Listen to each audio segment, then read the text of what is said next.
skip school. Instead, he wants to spend the day playing computer games. He finds a note from his mother asking him to go out and buy food and household supplies, but June ignores it and heads straight to his computer to play online with his friends.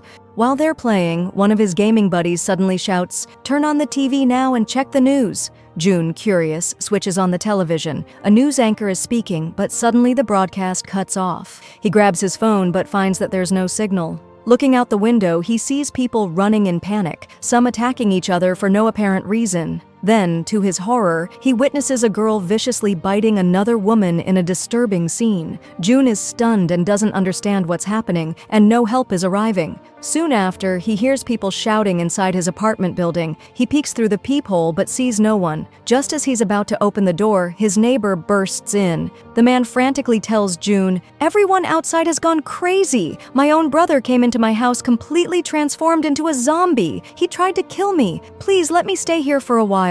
But June refuses and says, "If you have a problem, call the police." The neighbor tries to calm him and begs, "Just let me use your bathroom, then I'll leave." June agrees and lets him in. Meanwhile, the TV signal returns, and the news reports that communication networks are unstable and that entire cities have descended into chaos due to a new infection. Those who are infected turn into zombies, extremely violent and driven by a hunger for human flesh. Anyone bitten will also turn. One of the symptoms is bleeding from the eyes, along with extreme pain. June suddenly remembers his neighbor in the bathroom and, sensing danger, goes to grab a knife. The neighbor walks out, covering a wound on his neck. June raises the knife defensively. The neighbor tries to calm him, insisting, "I'm fine, I just need to stay for 1 hour." But June notices blood on the man's hand and begins to panic. Not long after, the neighbor's eye starts bleeding. He glances at the mirror, lets out a horrified scream, and his body begins convulsing violently. His limbs twist unnaturally until he fully transforms into a zombie and lunges at June, trying to bite him. June fights back, managing to shove him out of the apartment and stabs him as the zombie tries to force his way in. June locks the door just in time. Through the peephole, he sees a giant zombie attacking his neighbor's body and devouring it. June is in complete shock and doesn't make a sound, terrified the zombie might hear him. Blood starts seeping in under the door. June, frozen in fear, drags a large refrigerator in front of the door to block any intruders. He rushes to the sink, splashes his face, hoping this is all just a nightmare. But it isn't. It's real. He tries to call his sister, but the network is too weak. Then a message from her finally arrives. It says, "Don't worry about us. I'm safe with Mom. Never open the door. Make sure the food you have lasts, divide it carefully over the days, and beware of the zombies. The city is full of them." June looks at a photo of his family praying for their safety. He gathers all the remaining food in the house and realizes how little is left. Regret fills him. "I should have listened to Mom and gone shopping." He falls asleep on the couch. The next morning, the news reports that the outbreak is getting worse. More people are turning into zombies. A reporter asks a doctor what people should do. She replies, "Zombies become extremely violent and unpredictable. Everyone must stay inside, lock up securely, and store enough food for at least 2 months. No one should leave their homes until further notice." June sees people online posting photos with their names and addresses, begging the army and police for help. Inspired, he writes his own details on a piece of paper, takes a photo, and uploads it in hopes of being rescued. He watches a video of someone stepping out onto their balcony, holding up their phone, trying to catch a signal, and they succeed. But then the person loses balance and falls from the balcony. This gives June an idea. He attaches his phone to a drone and connects it to his VR goggles to control it. He flies the drone into the sky, surveying the destroyed buildings and wandering zombies below. He flies it higher in search of a signal. It works. He gets 1 bar and quickly tries to call his sister, but just as the call is about to go through, the drone's battery dies and crashes, taking his phone down with it. Hopelessness consumes June. He slumps at his computer and tries to play games to kill time, but the network is still down. That night, he hears strange noises from the street. He peeks out of the window, but suddenly, a gunshot narrowly misses him.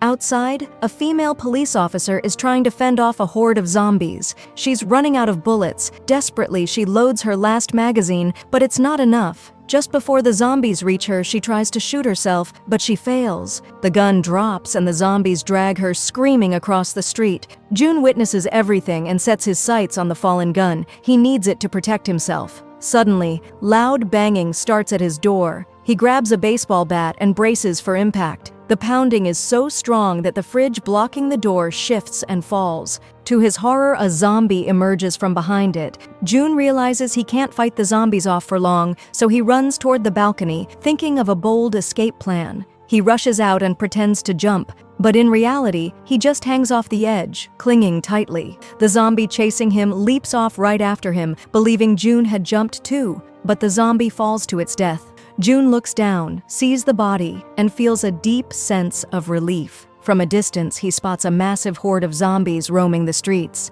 Among them, he notices the same police officer who had previously turned into a zombie. June quickly shuts the door to his apartment and nails it shut with planks to prevent any more intrusions.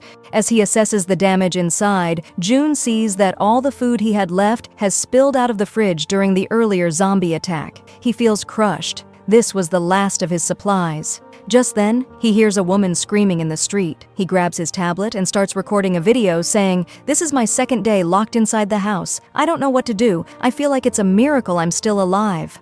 After 7 days of being trapped, June pulls out his late father's alcohol bottle. There's nothing else left to drink. We see that he's covered the entire balcony with sheets and barriers so zombies can't spot him. He watches the news, which continues to show scenes of zombies flooding the streets. He prepares instant noodles and eats, then accidentally knocks over the water bottle, spilling his last clean water. Furious at himself, he's forced to drink the water from the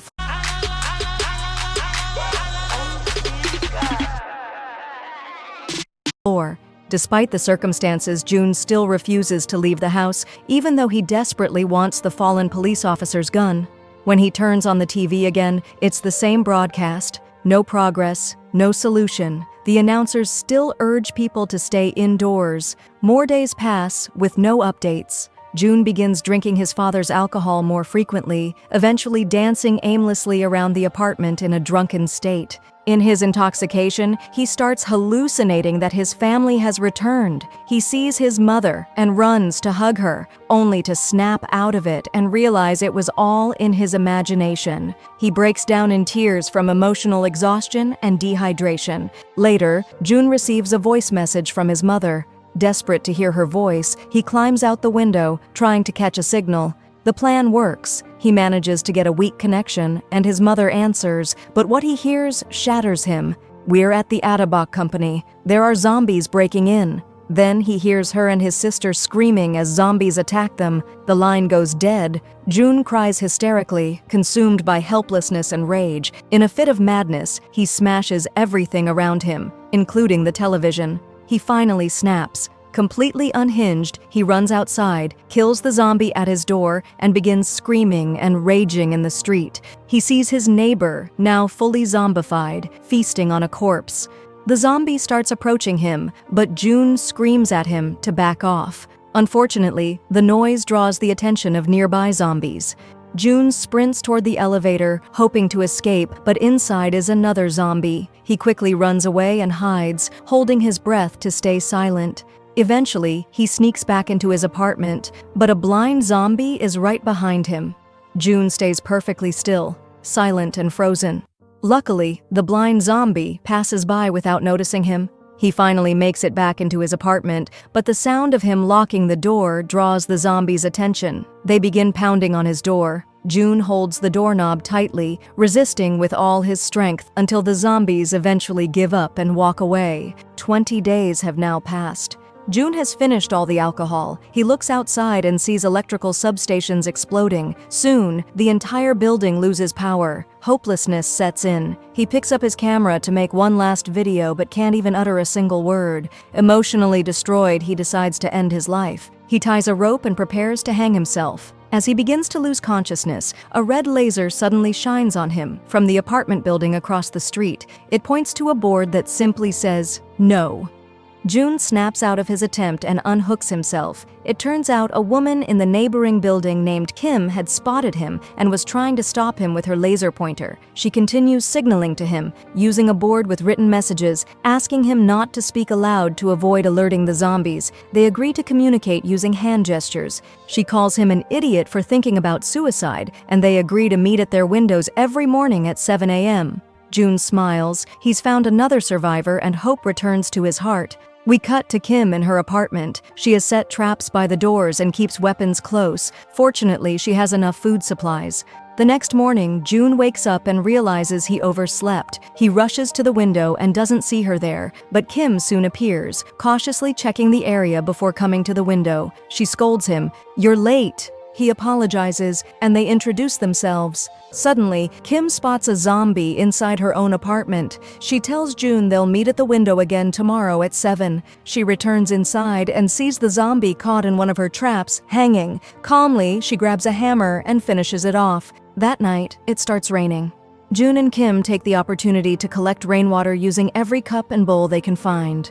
The next morning, June shows up at the window, clearly starving. Kim notices and decides to send him food. She tries to toss him a ball attached to a rope so they can build a line between the two apartments, but it fails. The distance is too great. Then, June brings out a second drone he had, this time tying a rope to it. He flies the drone across to Kim's apartment, successfully connecting the line between them. Kim successfully manages to send a bag of food to June using the rope, and he's overjoyed when he receives it. He thanks her sincerely, but his happiness quickly turns into panic when he notices a catastrophe unfolding outside. One of the zombies in the street has grabbed onto the rope she threw and is now tugging on it with great force. The table anchoring the rope begins to slide, dragging Kim with it. She falls, unconscious, and the table ends up hanging right outside her window. The zombie takes advantage of the situation and begins climbing the rope toward her. June, seeing this, is desperate to do something. He starts throwing bottles at the zombie to stop it, but they don't reach.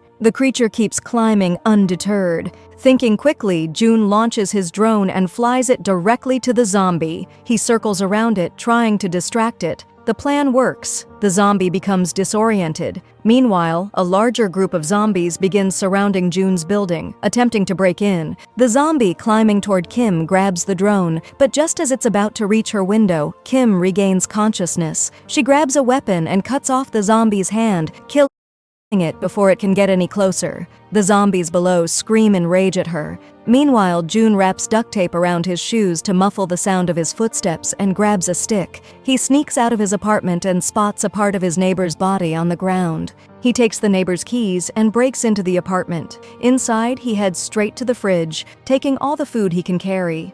In one of the rooms, he finds a corpse lying motionless. He cautiously checks if it's alive or dead. Suddenly, a zombie lunges at him from behind. June uses the dead body as a shield and escapes, running for his life, but luckily makes it back to his own apartment safely. Relieved, June enjoys the food he collected and prepares a portion to send to Kim, along with one of the walkie-talkies he found in the other apartment. The next day, they communicate through the walkie-talkies. June is thrilled to finally talk to someone again. Kim thanks him for the food, admitting she ate it all. June responds, "I should be the one thanking you. You saved my life." But Kim humbly replies, "I didn't save your life. You wanted to live. I just gave you a reason to hold on." June smiles, telling her, "Either way, if it weren't for you, I wouldn't still be here." They change the subject and begin cooking at the same time, sharing casual conversations throughout the day. They get to know each other more. Kim confesses she's afraid of heights. June is surprised, saying, "How can a woman who chopped off a zombie's hand be afraid of heights?" Kim laughs and says, "I don't think of them as people anymore. That's why it was easy for me."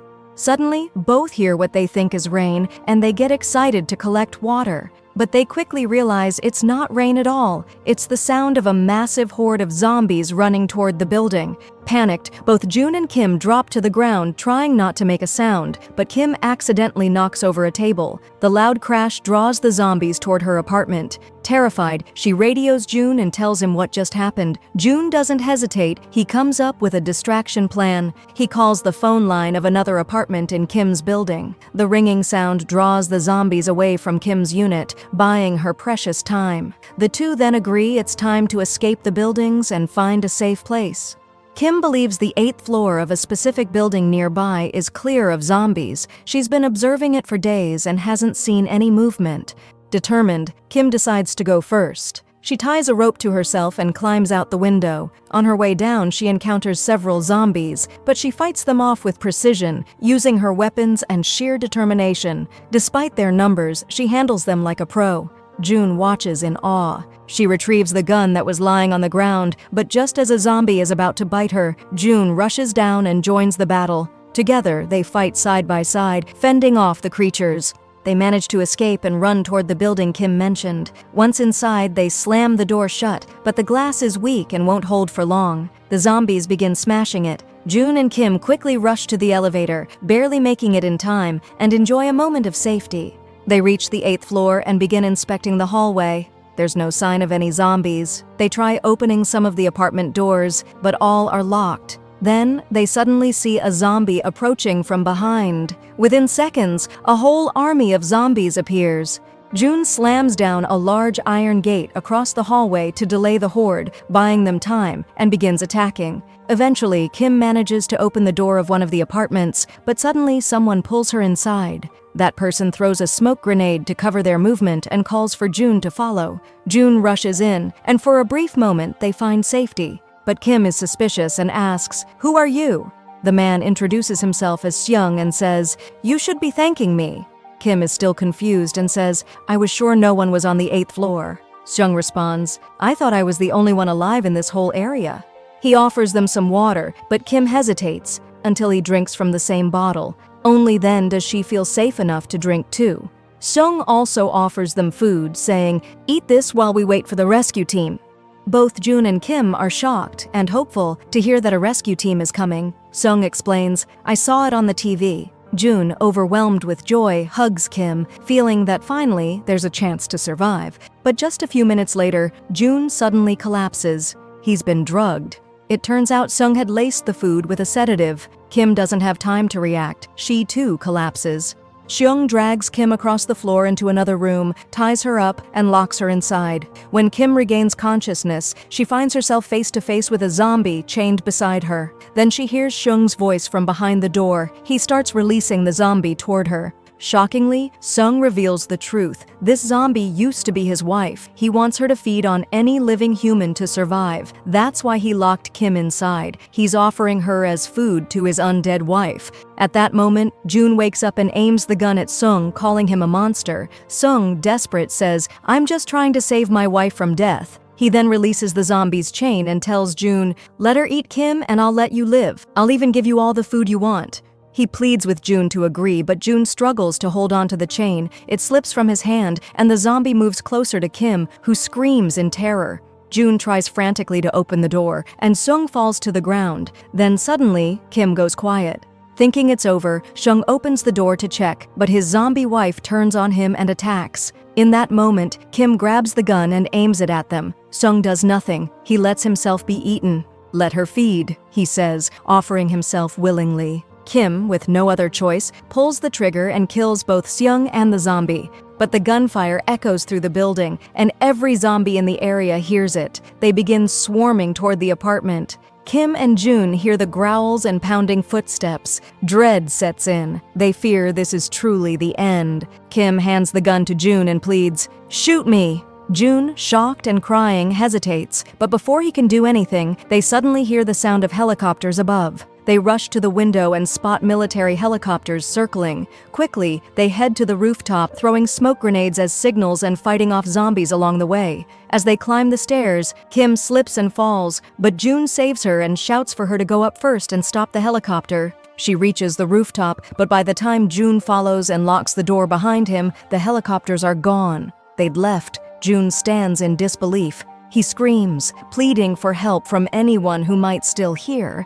The zombies break through the rooftop door and charge toward them. June shoots too with the last of his bullets, but then the gun clicks empty. Just as they brace for death, a military helicopter suddenly appears and opens fire on the zombies. The soldiers shoot every last one of them, clearing the rooftop. They call for June and Kim, who climb aboard. The helicopter lifts off into the sky. They're safe. As they fly over the ruined city, they hear a radio broadcast announcing that over 50,000 people have been infected. The city has become nearly uninhabited. Then the broadcast mentions how the military discovered June's location, thanks to the photo he uploaded online.